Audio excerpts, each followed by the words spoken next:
Nous sommes mardi 17 juin 2025. Merci de nous recevoir pour le journal du studio Kalango en français. À la présentation, je suis Alignali Abdulmoumouni. Les titres. Niamey accueille du 17 au 21 juin la 3e édition du festival Islam Écolo. Il vise à sensibiliser le public aux enjeux environnementaux à travers l'art du slam. Dans la région de Zender, environ 75% des villages agricoles ont effectué les premiers semis partiels selon la direction régionale de l'agriculture. Les détails à suivre dans ce journal.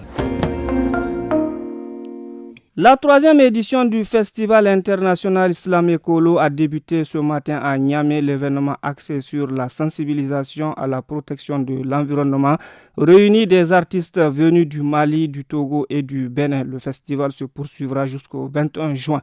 Pour plus de détails, écoutons Moussa Mahaman, gentil au micro de Maman Issa Debora. L'Islam Écolo, c'est un festival qu'on a créé pour mettre l'art au service de l'environnement. Donc c'est un festival où nous faisons la promotion d'abord de l'art, ensuite de l'environnement et du développement durable. Pour cette 3e édition, nous avons le Bénin, nous avons le Togo et le Mali qui sont représentés. Et on a 5 jours d'activité. Pendant ces 5 jours, on aura 2 grands concerts. On a des panels, on a des conférences, on a des caravanes dans des écoles, des débats, des séances de plantation d'arbres. C'est un événement qui est là pour donner vie à l'art, pour laisser l'environnement s'exprimer et pour appeler la population à une éco-attitude.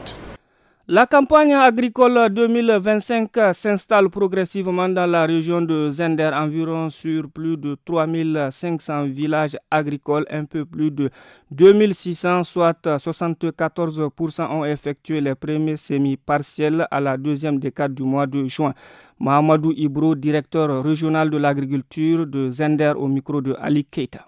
Nous avons un total de 2618 villages sur 3556 villages agricoles qui comptent la région de Zender qui ont effectué le semis partiel 2000, soit un taux de 73,62% de ces villages qui ont eu à effectuer le semis partiel 2000. Par rapport au sorgho, nous avons enregistré un taux de 37,38%. Par rapport aux cultures de rente comme le nébé et l'arachide, nous avons enregistré 29,86%.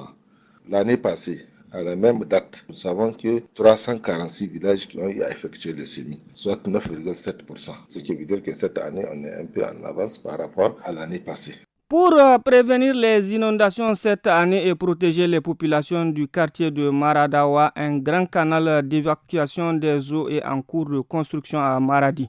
Selon le directeur régional de la population et de l'action sociale, Ali Alaj Amadou, une fois les travaux achevés, les habitants seront à l'abri des risques des inondations. Il est au micro de Mohamed Maman. Nous avons été sur le site de réhabilitation du Ravenne dans le quartier de Marada pour constater le taux d'exécution de ces travaux. Nous avons un taux d'exécution de 70%.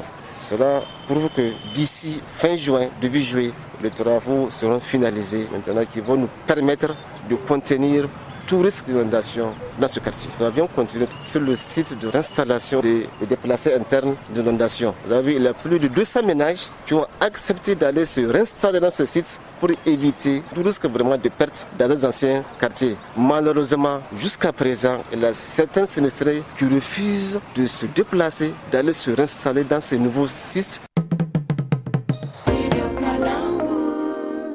À quelques jours de l'examen du brevet d'études premier cycle BPC, les élèves candidats se préparent et sont dans les révisions. Ce matin, notre reporter était dans quelques établissements de Niamey pour recueillir les impressions de ces élèves. On les écoute au micro de Diofo Beidou Samira. Pour me préparer à l'examen du brevet, surtout je dois chercher les anciens sujets, tout ce qui peut venir à l'examen, je me sens à l'affronter. Les préparatifs se font très bien selon moi, ça va très bien. J'apprends mes leçons, je traite des anciens sujets, peut-être d'histoire, je vais SVT seulement, ce dont on apprend les leçons. Je suis un peu stressée, mais bon, je me dis que malgré tout, on va passer ça. Donc maintenant on dit Alhamdulillah, on est en série de révisions quoi. Maintenant on est prêt contre l'examen. On dit sans le travail, si tu travailles, tu réussis. C'est ici que prend fin cette édition. Merci de l'avoir écouté.